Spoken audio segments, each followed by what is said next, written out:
Une nouvelle Aston Martin, c'est un événement. DB11, elle succède à la DB9, qui était une statue, une auto merveilleuse, mais aujourd'hui, avec les puissances qui débordent, qui explosent, la DB9 commençait à dater, elle commençait à se tortiller un petit peu. Donc le but de la DB11, c'est pas tellement de changer la ligne, elle est classe. Voilà, ça c'est le but d'Aston Martin. Performance, mais beaucoup de classe. Donc on entend là, elle démarre quasi furtivement en mode GT, parce qu'après on peut évidemment la rendre plus féroce avec un mode sport et un mode sport plus. Aston Martin se porte bien, donc tant mieux, bravo. On sait que le Daimler-Benz Mercedes a pris des parts chez Aston, mais c'est succinct et c'est un soutien. Par exemple, ici, il n'y a rien de Mercedes à part la tablette numérique, enfin à part l'affichage, à part l'électronique, à part l'électricité. C'est bien, ça ne se voit pas trop, ça ne touche en rien le caractère et l'exclusivité d'Aston Martin. Et Mercedes, il y a pire comme fournisseur. Hein.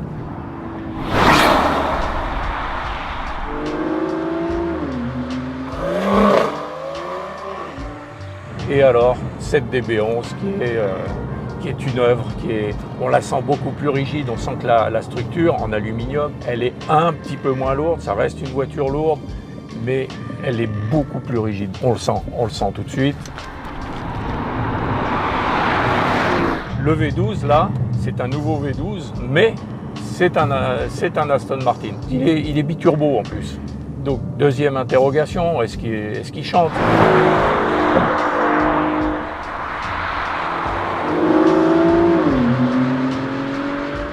Si on accélère, là il n'y a pas de problème, on en a bien 12, on les entend, ils chantent, malgré les turbos.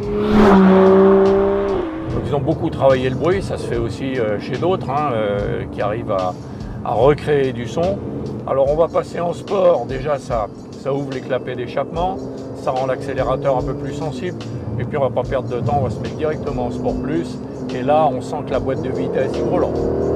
Là c'est tout de suite plus féroce, c'est beaucoup plus réactif, et là on est dans une voiture de sport. Jusqu'ici on était dans une GT, elle rétrograde bien vite. On sent que l'autobloquant a été lui-même sollicité, il est plus énervé aussi, il est plus dynamique, donc le comportement change. Alors en revanche, ce que j'ai laissé là pour le moment, c'est la suspension en confort. On va mettre un petit peu de sport, un peu de sport plus, pour rester cohérent, pour rester homogène.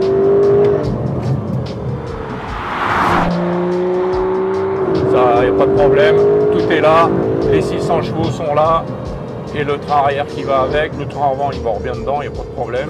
La direction est électrique, c'est une nouveauté aussi chez Aston Martin, mais on oublie vite, on n'y pense pas qu'elle est électrique, on pense surtout à regarder devant parce que ça arrive vite. Bien, ça valait d'être fait.